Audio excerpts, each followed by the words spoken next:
Hey, how's it going, everyone? It's Sanjay here from the Engineer Wannabe YouTube channel, and we've got my good friend Chaz, who's joining us for Watch Soup today. Really good to have you on, Chaz.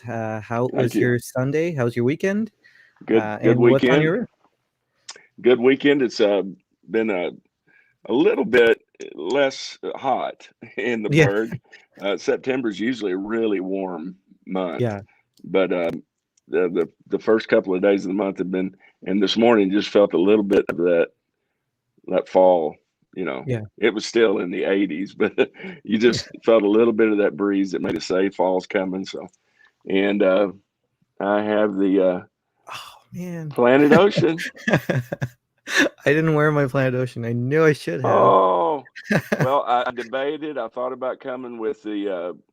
I thought about coming with the Grand Seiko just in honor of Sanjay and No, his love for the brand. yeah. But I thought, no, I'm gonna go. I'm gonna go Planet Ocean. Uh, Maybe you'll have yours, and we can kind of twin it a little bit. Yeah, well, one of these days we'll hit that. We'll sync up, and we'll have the Planet Ocean. But yeah, on my wrist. Well, my weekend was really good too. It was hot here actually. Not definitely probably not as hot as in the Berg, but but yeah, the heat came back. I was so excited for fall, and the heat came back. So Yeah, yeah. I think we're alike in that way. I think we both enjoy the cooler weather. Yes, yeah. Yeah, you'd think I would like the tropical or the hot weather. I grew up in by the equator, in Sri Yeah, Lanka. So, yeah, but I can't stand the heat. right. I love the snow and the winter. So I guess I was born Canadian and I moved to Canada after. You made it to the right climate. Yeah, yeah. But yeah, on my wrist is the Seiko Presage. Oh This man, is the red dial SRP 853. I can't remember the reference number, but that's close enough for um, me. yeah. Torin, yeah, last night mentioned that I don't wear this often, or he hasn't seen I me remember wearing it. that. Yeah, so figured I'd break it out for the evening. It's my evening watch. Beautiful, Um, beautiful watch. yeah, yeah. Can you imagine how affordable it is? Like That it's it's crazy. is, I, and that dial color is one that I've kind of wanted to add at some point. yeah, That I love that dial color, that burgundy. I noticed Seiko put out a new SLA dive watch. It's coming in that kind of burgundy. yes. So um, I thought, oh, I like that. Yeah, I know. It comes with burgundy cufflinks too. Yeah, I I don't know saw. why, but Yeah, I've only worn cufflinks maybe 3 times in my life, yeah. and I don't think burgundy would ever be needed. But hey, it's cool. Yeah, I've never worn cufflinks in my life, but You're interesting not that is missing out on anything, I promise you. no, I'll take the buttons. Right. Um, but yeah, let's say hi to everyone in the chat. We've got Bill K. Hey, Bill. Kevin from Lakin, Florida. Good to see you, Kevin. Torrin's here. Hey, Torrin. Good to see you. Wilson, how's it going? Um, Keith, hey, man. Marcus is here as well. Good to see you, Marcus. Clayton, good to see you, sir. Peter, how's it going? Um, Bill saying nice to see no gringa. Yes, absolutely. Way less stressful. um, Justin's here. Caliber YQG's here. Good to see you, sir. Lyndon is here as well. How's it going? Hey, Marcus, thanks so much. That's very kind. Top 5 things to time with the split second chronograph.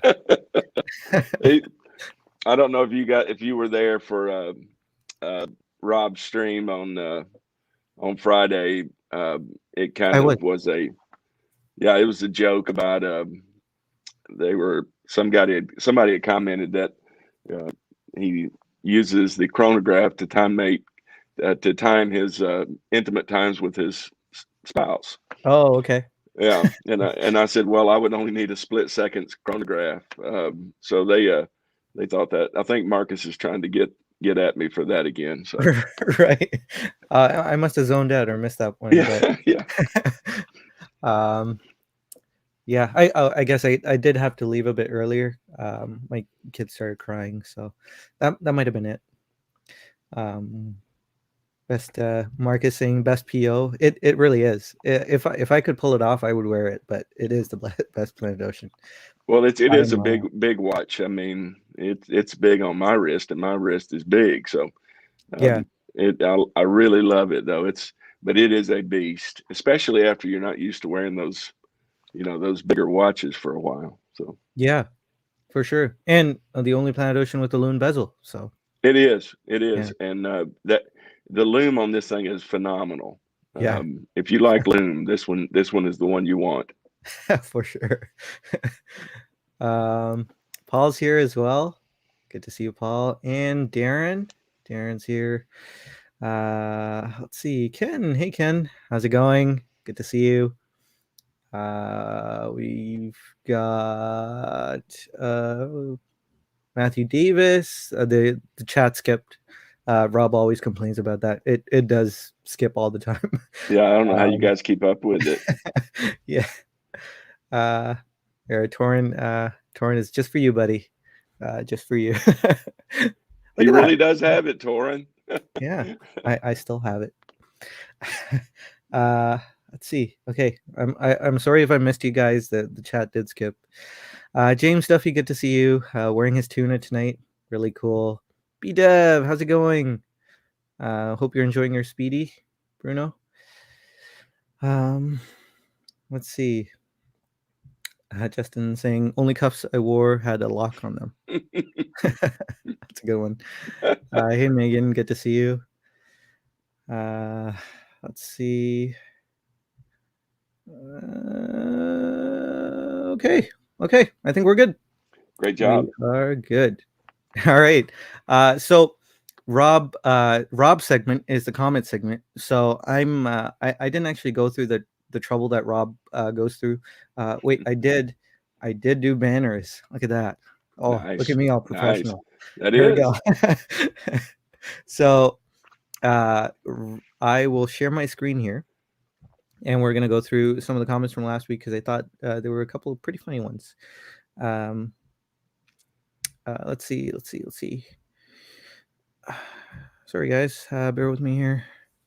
Okay, so Wolfgang mentioning how he loves the idea of me building a Grand Seiko collection. Apparently, I'm Mr. Grand Seiko. Robert Hunt mentioning the snafu I had with the Lord of the Rings. I almost said Lords of the Rings, but I wouldn't have heard the end of that. Good to hear from you, Ronan, as well. Underachieving watch collector was there. Grand Seiko Godfather wannabe. This was a really interesting comment from Pete, Not So Obvious Watches. He says, missed the stream, but watched it later. Your discussion about feeling stressed over having too many watches absolutely cracked me up. How can that be a thing? It's like a medieval monk listening to someone trying to explain quantum mechanics. I just couldn't find anything I related to. And we know Pete is like a, oh, how would you call it? He kind of an instigator, maybe. He likes to. I don't mean that in a bad way.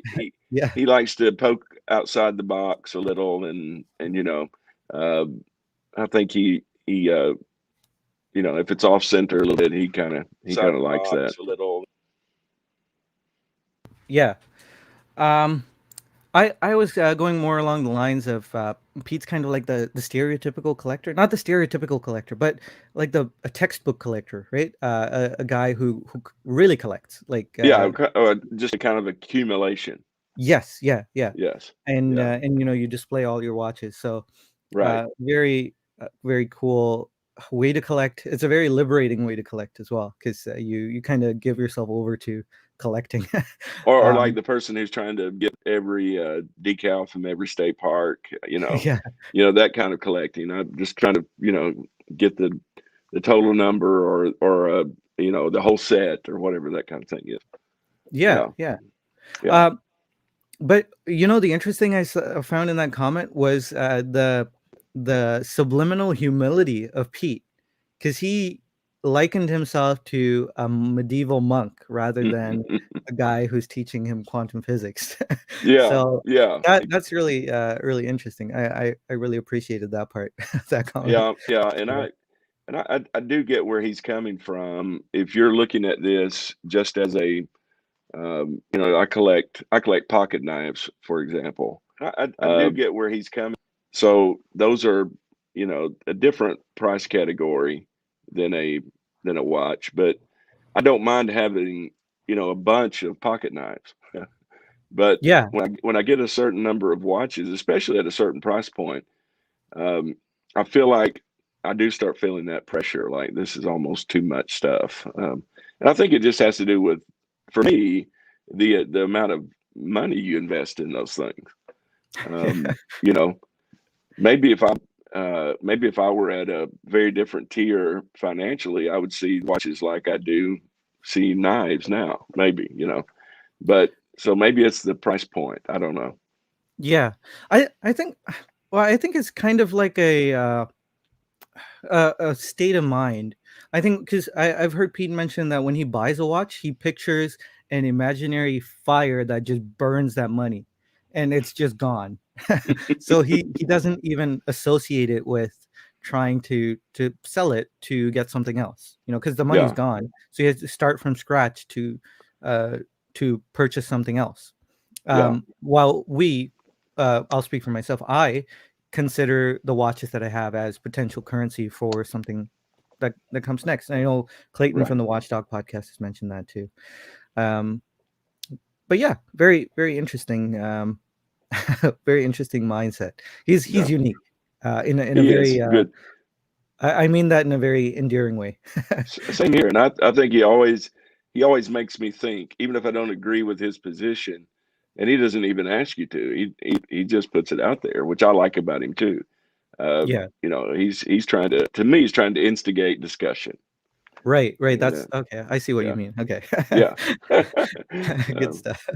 yeah, Okay, so next up is my section, which is actually now Chaz's section, because we're going to be talking about your terrifics video. And he did a video on the Doxa Sub 300T, so he did a yeah. review, and it was a great review, hilarious as usual. But Chaz, Right. I'll let you take it away here, and if you want to describe the video, and we can talk about the watch too. Yeah. Um, Well, one thing that drew me to this, I mean, You're Terrific is terrific. I love his videos. I think he's lighthearted. Um, and so many people are so serious about these things. And there seems to be such high stakes in today's modern, watch world that it kind of drains all the fun out of it sometimes. And I don't want to get off track about affordable versus luxury, but and we'll get to that. But I've always appreciated his whimsical videos. He always finds some way to make it fun and lighthearted and funny without seeming to try too hard. Some yeah. people try to force something to be funny that's not. He obviously has a good sense of humor. And also, what drew me to this video was he covered the Doxa 300T, which I personally own. Um, and I love that watch. And the title was kind of a little bit provocative. Is it weird good or just weird? you Yeah. know, and that is it a good weird or just weird? Because I think Doxa does kind of people I think put Doxa in that uh, two categories. There's some people who love Doxa, find it, uh, everything about it, even though it's got some things that are a little bit, you know, not you don't see these much on modern watches. So there's people who either love that or don't. They either find it Yeah. weird or good weird. And I'm in the camp of good weird. So I was wondering how he was going to see this. and it wouldn't have changed my opinion of it, but you do like for somebody um, to see what you see in a watch, and so he was talking about a specific 300 of the carbon model, and he had the best line of his video when he said uh, it was like Jacques Cousteau doing the hustle on the disco floor. I thought that was a pretty good line when he was Yeah. talking about it's the kind of that 60s 70s vibe that Doxa really does so well. And he said, "Is it made of licorice?" And when he was Right. describing the process, the carbon fiber, this particular version is the version with carbon fiber, and he talked about that process of how it came, and he talked about something that I think people appreciate about Doxa who like Doxa is they have a way of you know keeping the heritage of that vintage vibe while at the same time exploring new territory with new materials. So, and not many companies can do that. Yeah. I think I mean the one that comes to mind, Longines, for example, does the retro, the reintroduced versions. I think they do that amazingly, but I don't think they do the more modern stuff as well. Um, and you could probably talk about makers who do the top modern stuff very well, and their vintage versions are not any good. But I think Doxa kind of does well at that retro 60s 70s vibe, and Yeah. then also doing some more high tech materials, kind of that futuristic modern style too. And he brought that out in the video. I appreciate that part also. Kind of exploring new territory, not being content just to be a retro brand or maker. Right. So Yeah. those are a few things I saw about that video, and I loved. He basically said it's a good weird in his opinion. Yeah. You could tell he liked it. Yeah. Yeah. And he mentioned he preferred the steel just because he likes uh steel watches better. Right. And yeah, he meant he I don't know if he called it a plastic watch. I feel like he did. Mm, Um I think it you're right. Yeah, I know Amin calls it a plastic watch. Because and a lot of people kind of get a little offended when you call carbon fiber plastic or forged carbon plastic, but Right. it really is plastic because Right. it's ground up carbon that's suspended in resin. So then that resin is plastic. So Right. Right. it's like reinforced plastic, but that's And putting it and it's really. very durable, but it could break. I Yes, it mean, could crack, or right? it could crack. I should say. Yeah, Uh, and I guess we don't know what the long term durability is going to be of those because it's not been around a long time. So yeah, yeah. All great points.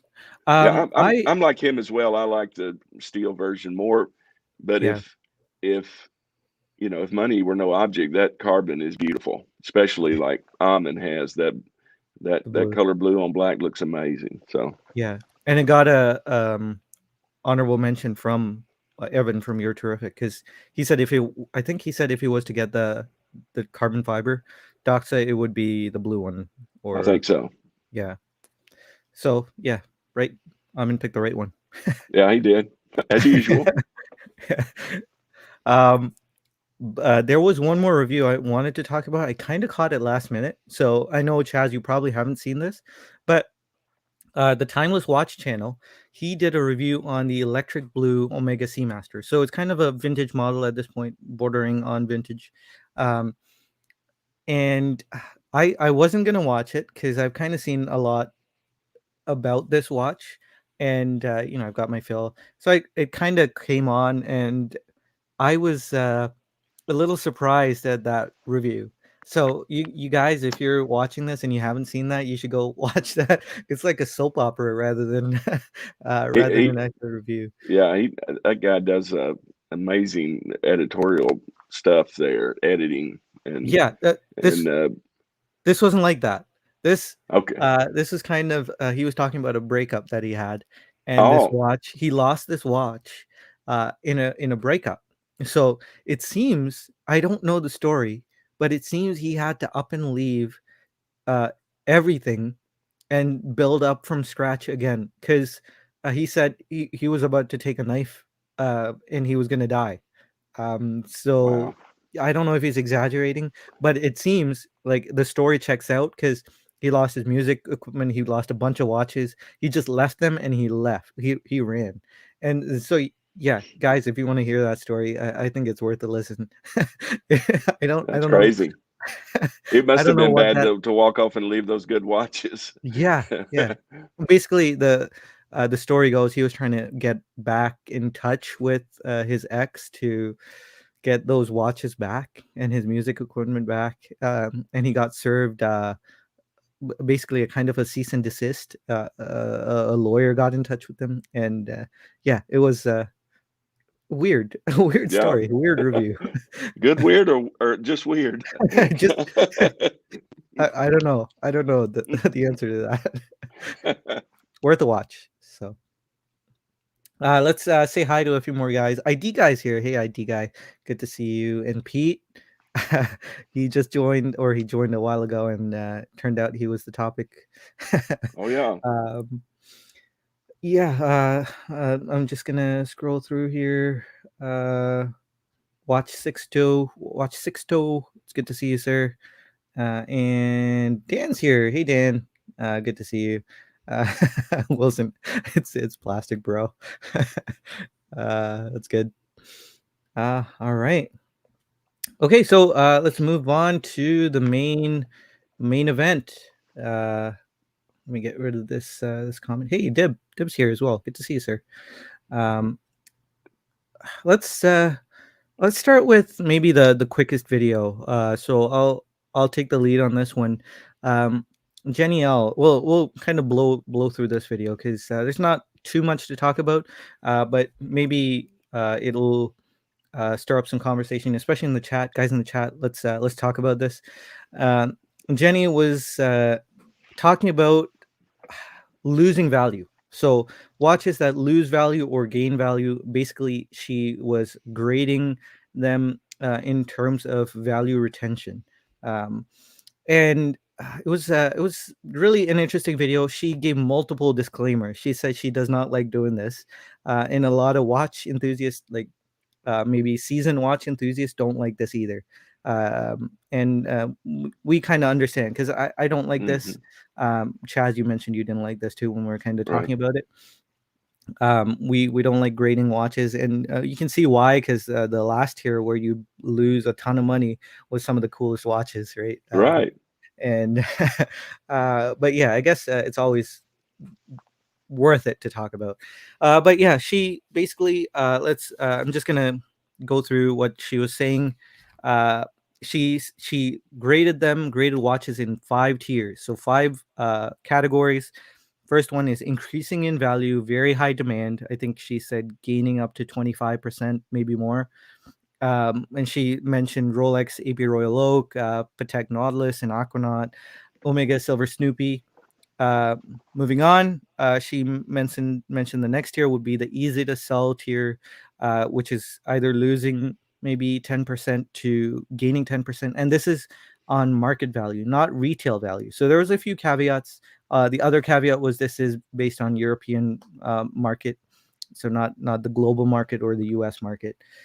Um, she mentioned Rolex ladies models, Tudor, some Omega models, and Moser, specifically the Streamliner. Next one was somewhat retaining value. So basically losing 15% of market price, not retail market. Um, and she added all the major brands here. So Grand Seiko, Jaeger LeCoultre, Alang and Sona, I guess. All the major brands. Um, The other category number four, is they lose value. So basically, losing 25% of your market value. And she mentioned it takes a long time to sell these, and this would be the complicated watches: annual calendars, perpetual calendars, double split chronographs. Haha. Yeah. um, and the fifth category was the drastic decrease, more than 25% of market value. And for us, in this circle, I guess our circle, this would be the toxic category, right? Um, Right. and it's funny, she mentioned first Ulysse Nardin. UN was First first. one. Next was Breguet. Third was VC, and so on and so forth. So really elaborate, really nice watches, beautiful watches. Um, but they just tend to lose money. Anyway, so that was what she was talking about. I was thinking maybe we can discuss why this might be the case. Um, and and yeah, maybe we'll go from there. Guys in the chat would really love to hear from you what you're thinking when it comes to this, categorizing like this. Jenny, Mhm. Jenny's disclaimer was she didn't like doing this, but she gets asked this all the time, so hence the video. Um, but yeah, so I was gonna say the reason this happens, I think, especially for a lot of newbies, um, of course, some people really enjoy the fact that their watch increases in value, and they kind of like gloating or flexing in that way. Hey, I bought this at retail, went up 200%. Yay, yay me, right? Right. Some people like doing that, but I think a lot of people are newbies, and when you're a newbie, this is me trying to make the puzzle fit. But when you're a newbie, you are kind of you don't know what you like, so Right. you're kind of setting your sights ahead, and you're buying the watch. You're hoping you don't lose money, and so this kind of might be valuable to that person. Personally speaking, I didn't have that foresight because I thought every watch that I got was the one. And Marcus and I kind of uh, joked about that because the next watch could be the one, right? Which is why I care about if the dial is made out of garbage, and if the dial, Right. which is made out of plastic, is going to perish, because that watch might be the one. So as a newbie, whenever you get a watch, you think that's the one. Right. So you start with Seiko, SKX, and then you go get a Hamilton, and you're like, oh, I got this Hamilton. That's it. I'm set. But that's not what happens, and you just keep climbing. Um, so I personally didn't have that foresight, but to the person who does have that foresight, because they're way smarter people than I am, way more future conscious, this might be useful to know. And uh, if they look ahead and they don't want to lose the money because they know they're not settled on this piece, then hey, go with the Rolex, which you can't buy. Go with the AP Royal Oak, which you can't buy. Patek Nautilus, and so on and so forth. But not losing money, I think that would be an argument that can be made for someone who would be interested in such a video. But then I think as we grow in our knowledge, we kind of learn what we like, and that's kind of at the point where, hey, I make a hard stand that I say I like two-tone, and I make a hard stand and I say I like quartz. And I make another hard stand. I say I like Seiko. I like Grand Seiko. So now I'm willing to buy that watch, which I know will lose a ton of money. As soon as if I try to sell it, I'm going to lose my shirt. So I get the Grand Seiko SBG V238.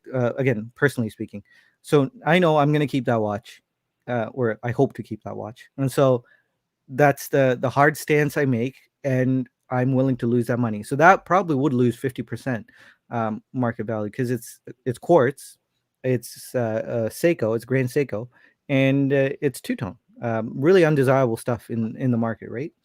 Right. Um, so so that's my thinking, and so yeah, and a reason why they get harder and harder to sell, and as you hit those higher echelons, they get harder. You lose more and more money, is Right. because there's less and less people buying those watches, right? Right. Once you hit the Ulysse Nardin perpetual calendars, um, it's not a lot of people out there who want to buy that. Not a lot of people out there who are willing to spend that kind of money. And that's another a theory, at least. But Chaz, what are your thoughts on this video? Well, one thing that surprised me was how few watches are in that number one category. Um, I Yeah, mean, you're basically there's only a handful uh, that actually increase in value, right? We're actually talking about what 4 or 5 watches, maybe.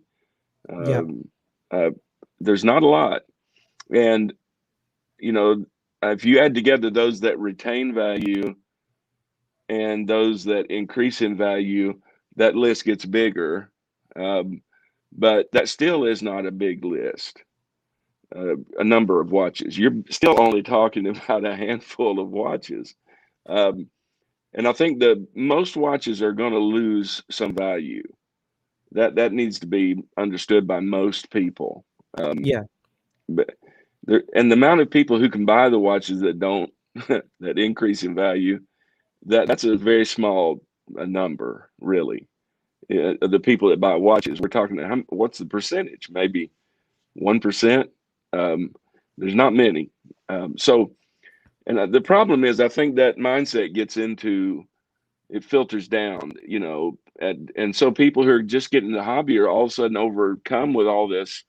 I've got to get a watch that doesn't lose money, and they end up buying a watch they don't even like, yeah, because it, quote unquote, won't lose as much if I have to sell it. And that's the part I think that spoils the journey for a lot of people. yeah, Um, and of course, she was fair. She mentioned right up front she doesn't like this. yeah, Um, but I think that's part of what's wrong with the hobby now. It's become too much about this, about the value, and watches have become commodities.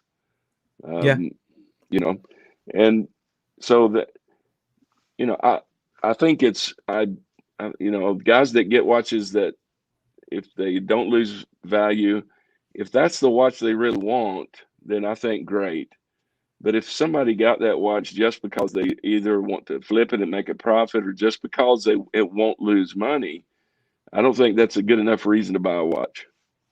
yeah. You know, so Agreed. she made those points, and you know, it, I don't think there's if you love a watch that her last category she says she named it "Say Goodbye to Your Money." Yeah, You know, well, if you're trying to not say goodbye to your money, don't get into watches. Number one. That's what I would tell people first of all. If you don't want to say goodbye to your money, don't get into watches. Because yeah, if you get into watches, you are saying goodbye to your money. A lot of it, because they are expensive. yeah, Even what we consider affordable is really expensive when you talk about a something like this. It's expensive. When you can, a lot of people would say a $1,500 watch is affordable. Well, yeah, compared to, but that is really a lot of money for something that your phone does better, really. Um, so anyway, I loved it. I thought I liked her categories. I thought she did well, but the thing that stood out to me was how few are really in those top two categories. yeah, Um, the vast majority of watches are in 3, 4, 5, yeah, and and and I say more are probably in 5 than any other category, because it's not just yeah, the really expensive watches that lose a lot, um, but you buy a $300 Seiko in 4 years, you're going to lose at least 25% more or more. You know, so it's not as big a amount of money, but the percentage wise, you lose a lot. You know, yeah, yeah. I think a reason why value retention matters so much is because a lot of us, and I'm guilty of this too. Uh, I should say maybe for me, when I was starting, I shouldn't project on others, but when I was starting, the reason value retention mattered so much was because I was really stretching to yeah, get those pieces, right? right, And right, so the plan B was to sell the watch to get the money back if all things just imploded. Right. But I think that's a lot of the reason. I'm assuming, but I think that's why value retention matters so much, because people justify it by saying, "Hey, this increased in value, or I'm going to get my money back if I need to get out of this," and it Yeah. makes it easier to make that purchase that's completely irrational. That is not, not something that one should be doing. Right. At least, that's again a theory that I have. But Marcus had an interesting thing that I actually missed. I missed that Jenni Elle put FP Journe in the category 5. That's That's really crazy. yeah. I think every FP Journe is is Maybe surely that was the typo. I mean, y- she yeah. surely noticed that FP Journe is in the very one of the very few that is out of the top of the roof nowadays. So Yeah. Um, yeah. Megan was mentioning you only lose if you're planning on selling them, which is, yeah, absolutely true. And Pete mentioned that too. I think Pete mentioned, um, yeah, the second you think of resale value, I think he mentioned that the watch is already dead, right? It's already yeah, gone. You've right. already decided to sell it. So, Yeah. um, yeah, James mentioned he skipped that video because he does not think of resale value, which makes sense. I almost skipped it as well. Kind of like the electric blue Omega guys. You got to see that video. Ah, you got me excited. Yeah. Oh man, I was listening to it while doing other stuff, and I was like, "Is he really talking about this?" uh, so Oshin or Osin, really quite a character. Yeah, yeah, Marcus also mentioning most indies retain MSRP these days. Bijon, Grunefeld, Krivia. Yeah, I'll take your word for it.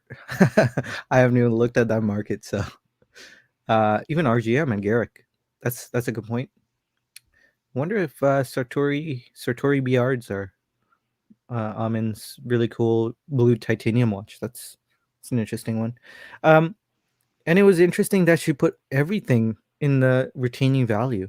It was a really strange video when you really think about it, because she didn't talk about retail value. She was talking about market value. So right, basically buying it from the gray market once it's taken the initial hit.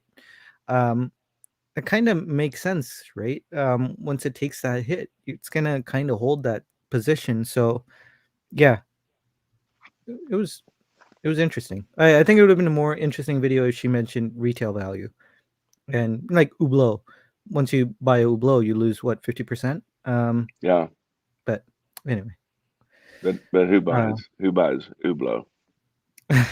So yeah, it's been making its rounds on the internet. I know Paul Thorpe was talking about Hublot with Adrian. Adrian was talking about Hublot, Bark and did Jack. somebody get robbed?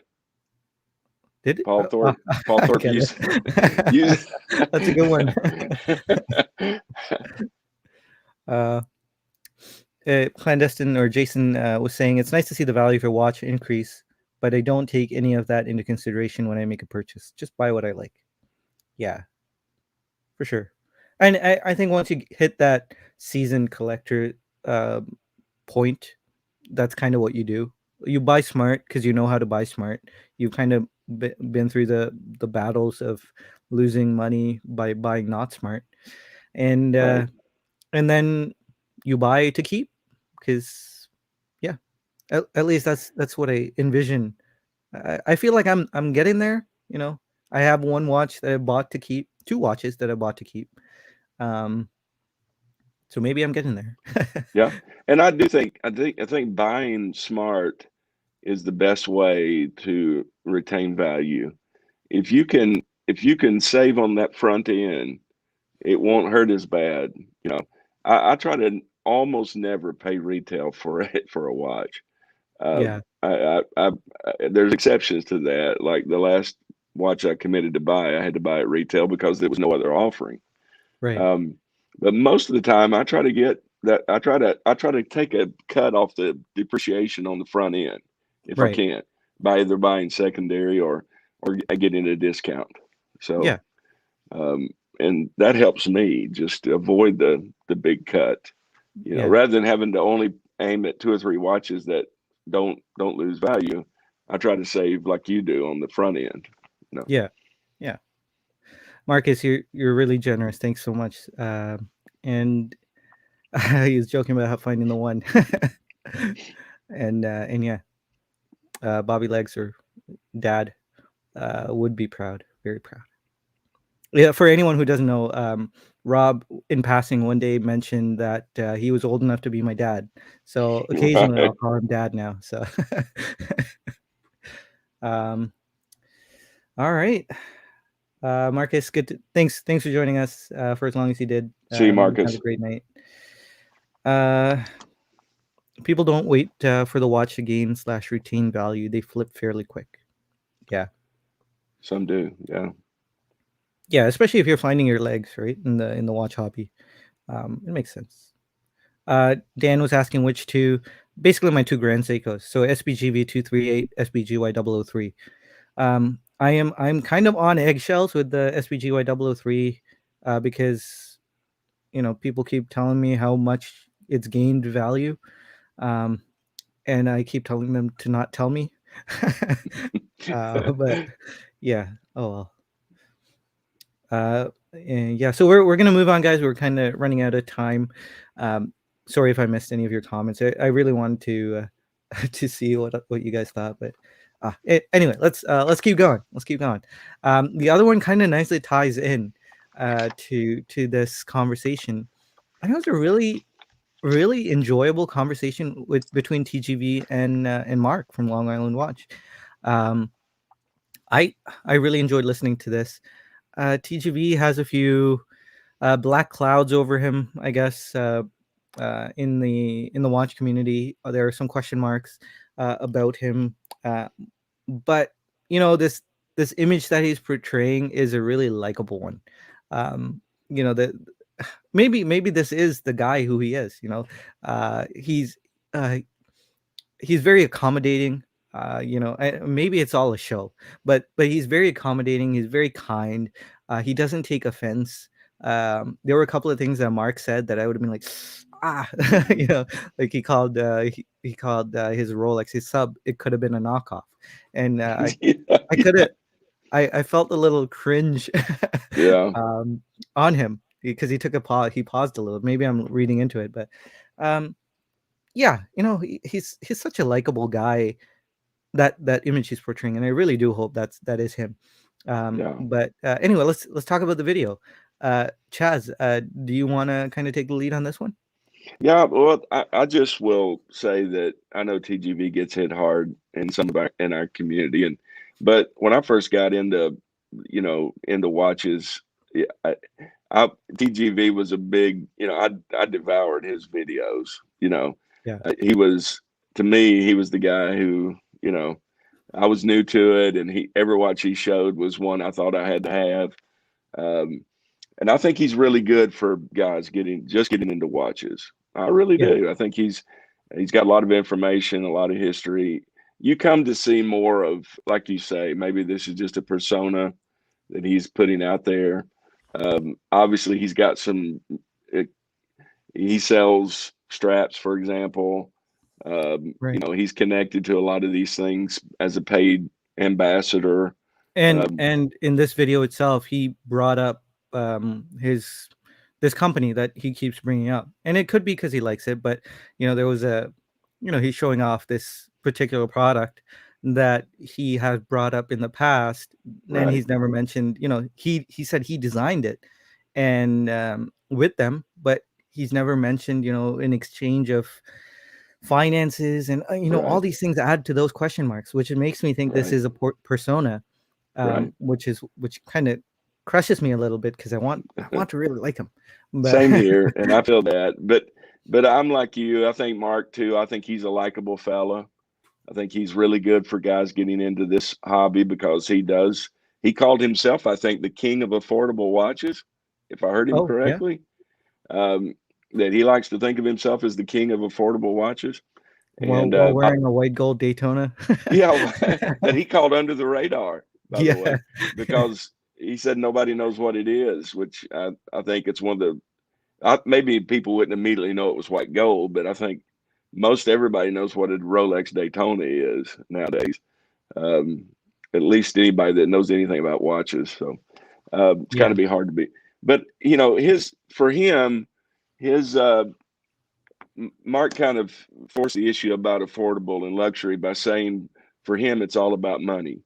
That if you're going to define what's affordable, what's luxury, it's based on money, the amount of money someone, the percentage of their income, I guess, that they would use to buy a watch. For example, and that would mean different things for different people. Somebody that makes $100 a week, if that person bought, you know, a $300 Seiko, that is a luxury purchase because that represents a big percentage of their income. Whereas, you know, for Bill Gates, somebody like that, uh, you know, buying um, a VC or a Longa is not a luxury purchase because it represents nothing to them. You know, they could Yeah. have a whole fleet of them, and I think that's probably true. I think luxury is defined. I like that because it's not just you can't just put quality. He said if you know if you pay $100,000 for a watch, you're going to have quality. Nobody's going to pay that for a piece of junk except for a Hublot. He said, um, and then you know, so I do think that price is a good way to determine what's affordable and what's luxury. And the great advice is again, he said everybody should start at the bottom because then it would help you appreciate what a better watch is all about. And I think that's some of the best advice I could give to anybody that was just getting started. You know, buy some Absolutely. cheaper watches, enjoy them, um, and then you'll appreciate when you get it to a better watch. You know, and Yeah. so it's okay to move, but too many people want to start in at a Submariner or something. I You think know that I think there's a bit of a caveat there, right? I feel like that's true for you and I, uh, maybe upper middle class folk, that we would maybe start in the lower end and work our way up, start to appreciate what we have. And I feel like if it was a richer person, upper class, um, I think that person would be able to start with a Submariner, and then there's a world still to go up to. There's that you're you know, right, and that could yeah, just as you know I agree that the your income level determine what is low, what is the bottom. yeah, yeah, You know, so the bottom is maybe for a very wealthy person, the bottom would be an Omega or a Rolex or a Tudor. Um, yeah, so yeah, I agree. I agree with that. But I think that's you don't want to start up here and you don't really appreciate everything. You don't know how good it is if you haven't had one that's maybe not quite as good.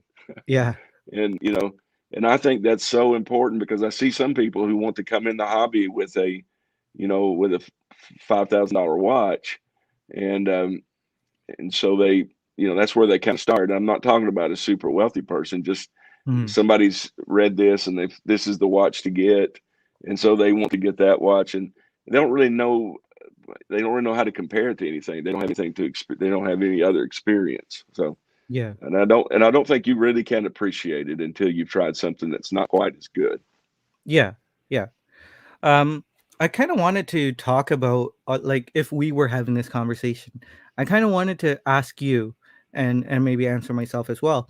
Uh, what what would you define as luxury? So, maybe I can mention that I never had this definition of luxury, and I didn't think this was the correct definition of luxury. Um, Basically, opulence, and I guess it should have been obvious, right? Just something enjoyable and something pleasurable and just luxurious, I guess. And it should have just clicked it on in my head. But to me, luxury was always the differentiation between a want and a need. So in my head, so this all these years in my head, even $100 citizen is a luxury because it was a want, not a need. So everything in my head was a luxury. while that wasn't necessarily the correct definition of it. I looked it up before this video, and I was like, oh man, I was wrong. Um, so because I was gonna make a comment about, I think these guys are wrong. This is not this is not the definition of luxury. But let me go see what luxury means. And I was like, oh wait, I'm wrong. um, Yeah, but yeah, what is your definition of luxury? Because I guess it's all relative in the end, right? I think it is. I think that's the point. To me, I think it would represent, um, what represents uh, a purchase that you have to really stop and think about.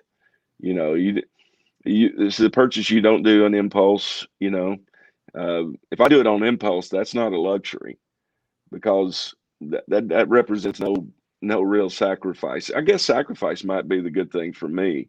If I've got to sacrifice something, if I've got to plan, if I've got to, you know, if I'm willing to maybe work overtime, if I'm willing to to sell a couple of things, to get that starts. I would put that in the category of luxury for me.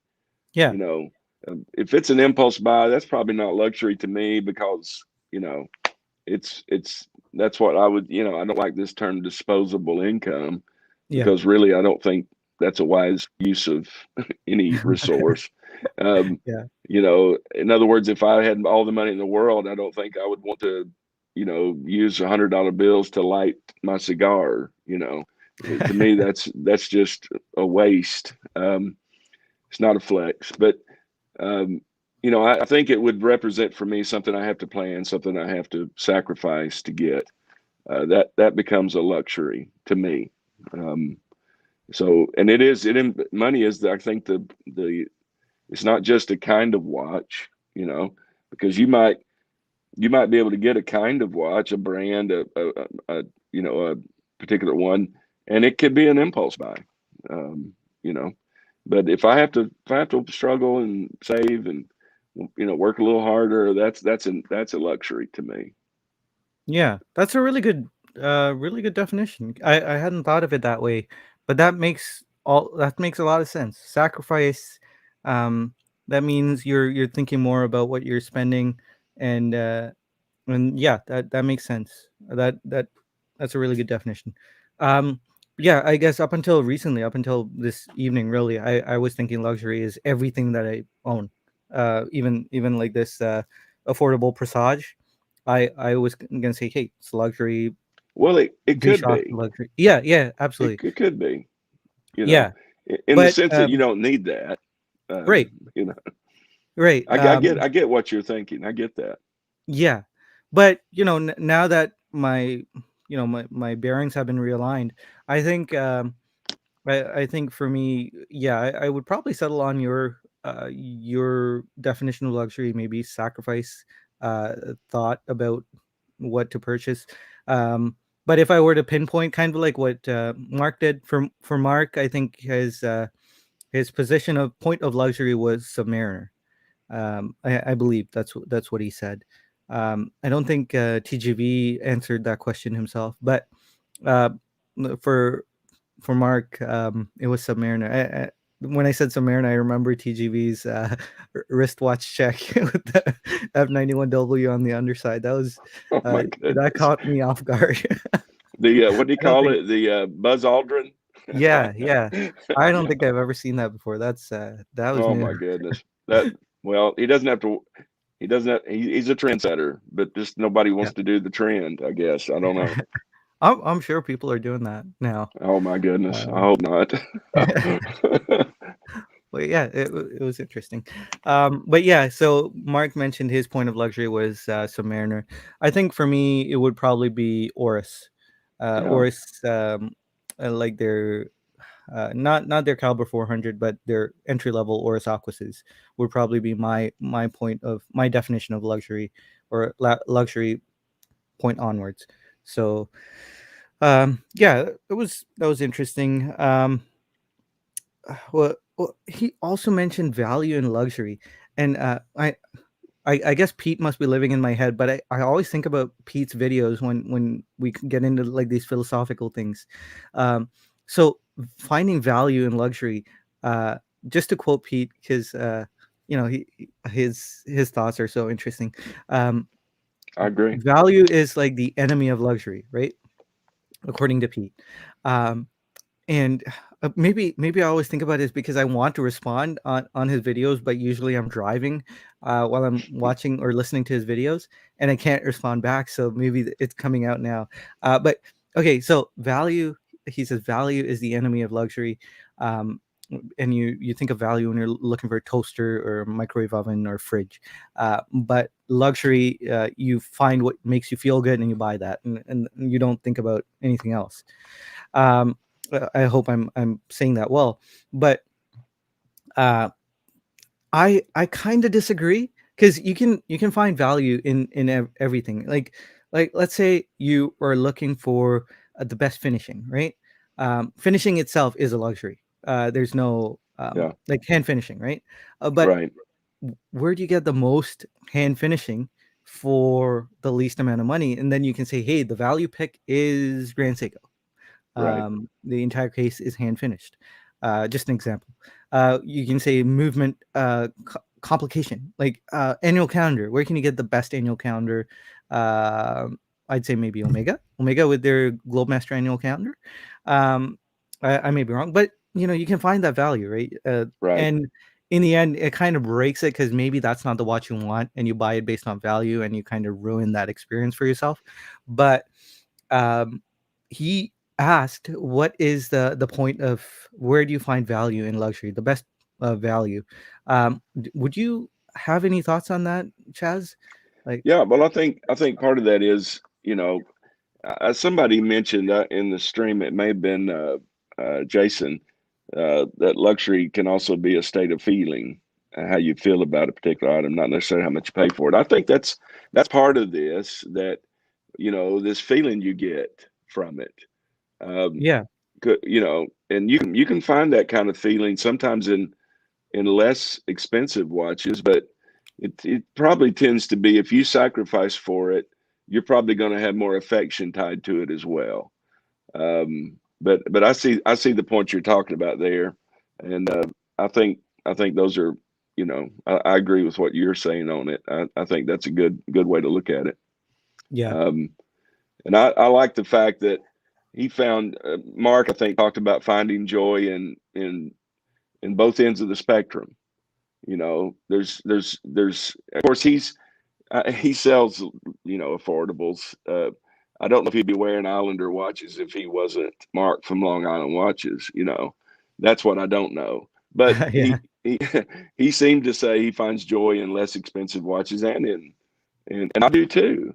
yeah, I've got watches that are, as far as value or worth, they're not luxury or in anybody's category, but I enjoy wearing them. But they represent, I get joy out of it. You know, right, Sometimes I love to wear a G Shock that's, $100, but it's yeah, fun, and it, yeah, it fits the purpose, and it does a lot of neat things my other watches don't do. So, yeah.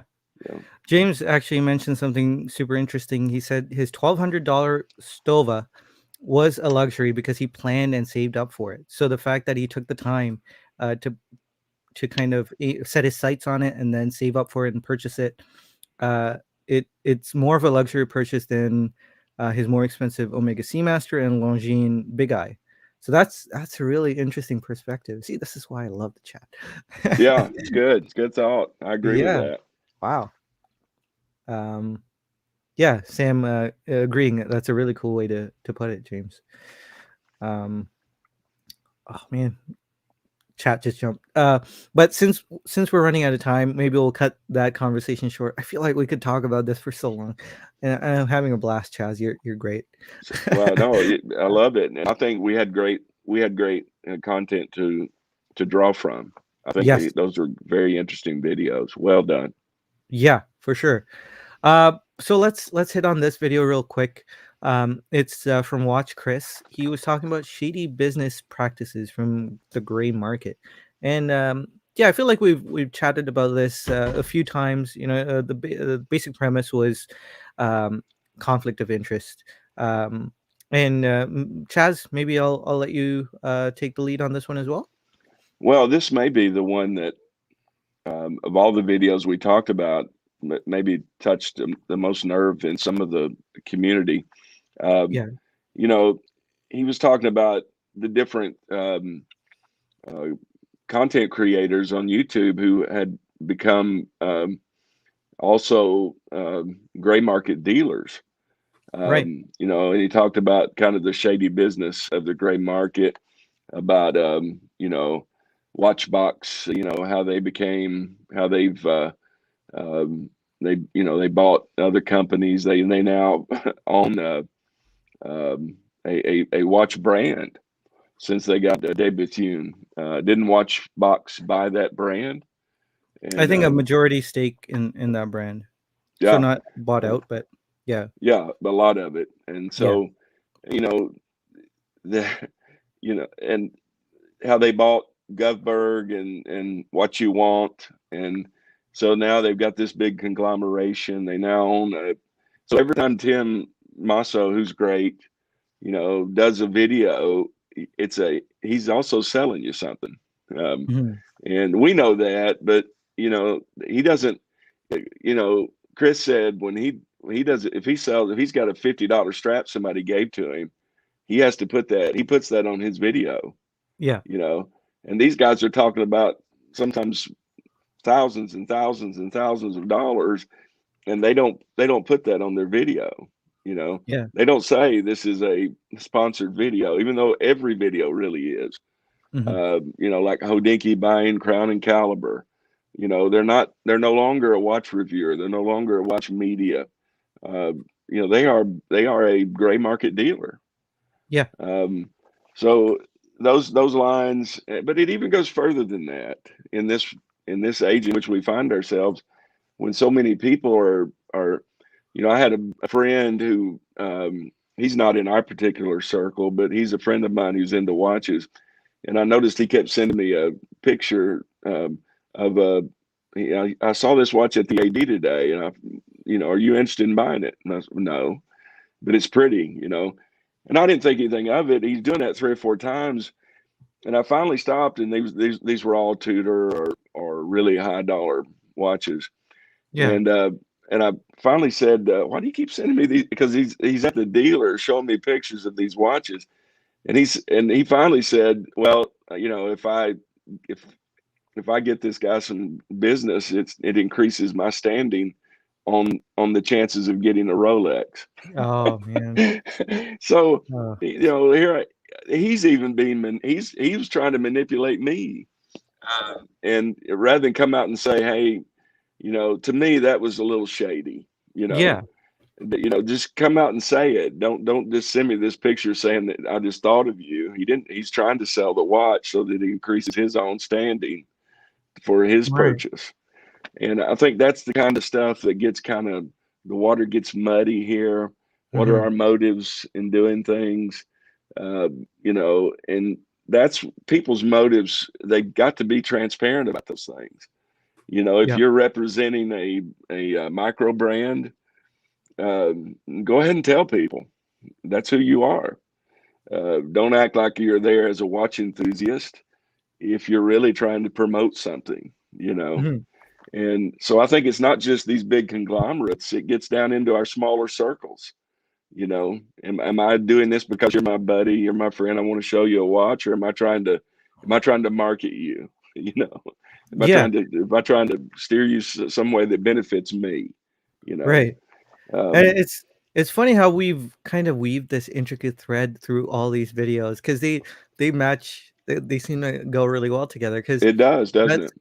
that's the problem that we have with the TGV, right? That's the question Right. marks that we have because he he kind of shows these really cool, this leather pouch, single watch leather pouch wallet that you can put in your pocket and it protects your watch. And he's really excited about it. He designed it together with this leather goods manufacturer. Hey, yeah, I'll give you a link to purchase this. So we kind of would have to assume he did it out of the kindness of his heart. It was like a hobby project that he had, and maybe it was, but It's he funny how didn't he say sells yes it or though. no, right? He didn't say And yes or no. And I right. think that's what throws up those question marks.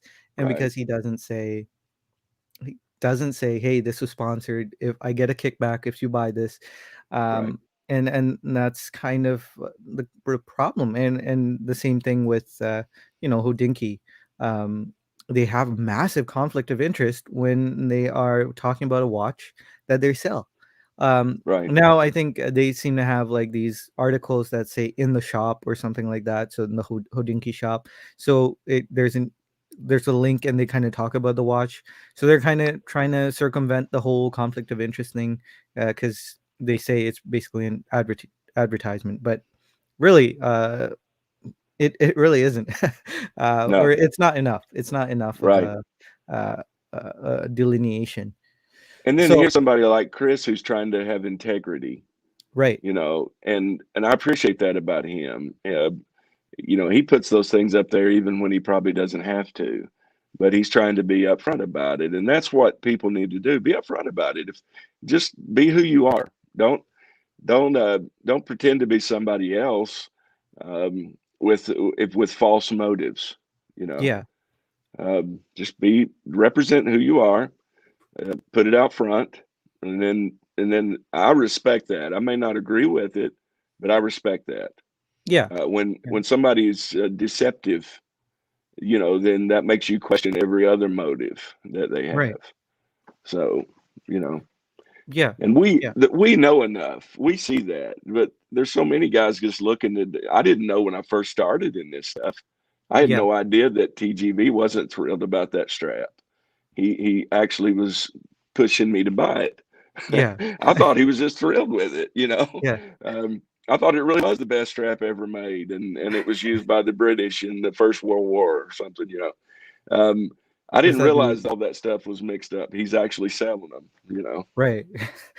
Yeah, and was that the NATO straps, like the Admiral something? Okay, yeah. Yeah, I think he did. I can't remember Wrist Candy doesn't he isn't that his brand? Wrist I Candy. don't know. I Uh, think I think he has a whole line that is all these straps that are actually his. I think it's his company, or at least he's their front, or huh, was at some point in time. yeah. And I know, like, you there's know, the question about Squally, right? How right, he constantly talks about how this is his favorite watch. He's designed a watch with Squally, and it's the best right, watch ever. Um, right. and yeah, come on, man.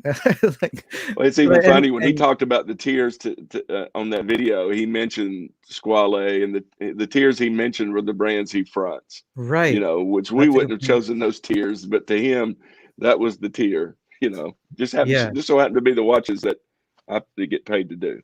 You know, right. And that was something that WatchChris mentioned. right, That 99% of us will catch on to this, but there are people who are just trying to get a good idea. Maybe the people who stumble on these videos and they think these guys are not, they don't have a conflict of interest, right. and they go forward and make the purchase and then realize, hey, this wasn't as above water or above board Hmm. as we had thought.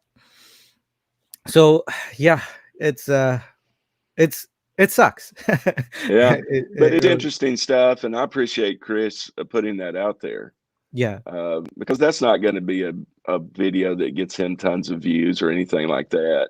right. I felt it was more of a public service announcement, you know? And just for like argument's sake, I think there's a flip side to this as well, because there could be those people who do things out of the kindness of their hearts, or as a fun thing. They decide to go to so and so watch, and design a watch and put out the template for everyone and say, hey, if you like what I've designed here, let's go ahead and buy it. And Right, maybe they did it out of the kindness of their heart. They didn't even think to say, "Hey, they're not paying me for this." The someone might just not think to do that. right, But because we're used to now all these creators going bending over backwards saying, "Hey, we didn't we didn't get any money for this, just so you know." And I find myself saying that too when I say, "Hey, I love this strap, but hey, guys, I didn't get any money for this." right. You're not And paid to endorse it. yeah, and so many creators or YouTubers saying that this one guy might get blackballed, thinking us Yeah, thinking that, hey, this guy is shilling, but yeah, um, yeah. So I mean, that may never happen, but maybe it has happened. Maybe TGV is that guy. I yeah, don't know. maybe. Uh, It's the thing about TGV is he does try to come across as if he is. The thing that makes it worse to me is he kind of says, he goes overboard about saying I'm not these are not paid reviews. He always yeah. makes a big that Oh he yeah, like, you're right. oh, He does do that. I don't do that. I don't do that. I never do that. I know some guys do, but I just never take a I don't I'm purely objective when almost everything he promotes is something he's tied to financially. So, as Shakespeare said, methinks he doth protest too much. Uh, That's so, good. That's really good. Yeah, he does do that. He always yeah, says, if you appreciate this content, 100% unsponsored content. right, Uh, right. yeah, that's good. And I don't That's listen. really I good. don't fault a guy on YouTube who gets a free watch or sent some money to do a review. Makes a You living, know, right? yes, I mean, Yeah. and puts it out there. Just says, Yeah. this is I did get compensated for this, Yeah. but I'll still tell you, that's fine. At least we know then he's probably going to be a little biased, you Yeah. know, Yeah. and Make that living, make a good living, and right, just let us know. right. I Just don't let us fault him know. at all. I hope you Yeah. or her. I don't fault them. So Yeah. Yeah. Well said, Chaz. That's great. Guys, we're gonna cut it short there. We're kind of over time. My yeah. my Philips Hue light, hey, not sponsored. um, it lets me know that it's bedtime by turning yellow and going dim. So, um, yeah. Anyway, guys, if you want 100% unsponsored videos such as this one right here, be sure Yes. to not subscribe. But Chaz, it was so much fun having you on. I had a blast. Just thanks for the Um, invitation. It's always an honor. You're such a positive part of this community, Sanjay. We love you and appreciate you, and you do such a great job. I'd be on a stream with you anytime. So, Thanks, Chaz. I was super excited to be like one on one with you because we have never done that, and I get but I to know a miss person. Rob. I miss Rob. Yes, It's yes, we do miss not the we do same. miss Rob. But I'm glad I he's got some time with the fam. Happy for Yeah, him. But we miss you, Rob. So yes, Dad does need a break every once in a while. yeah, Dad He's needs a break. he was at a wedding today, and uh, Rob and Sona had to take his place. Yeah. So, yeah, it was great, guys in the chat. Thank you so much. It was a real pleasure seeing your opinions and comments. Yeah, really really enjoyed it. So I hope you all have a great week coming up. Um, Take care, stay safe out there. You guys are precious and worth it, and I appreciate you all. So have a good night, everyone. Goodbye.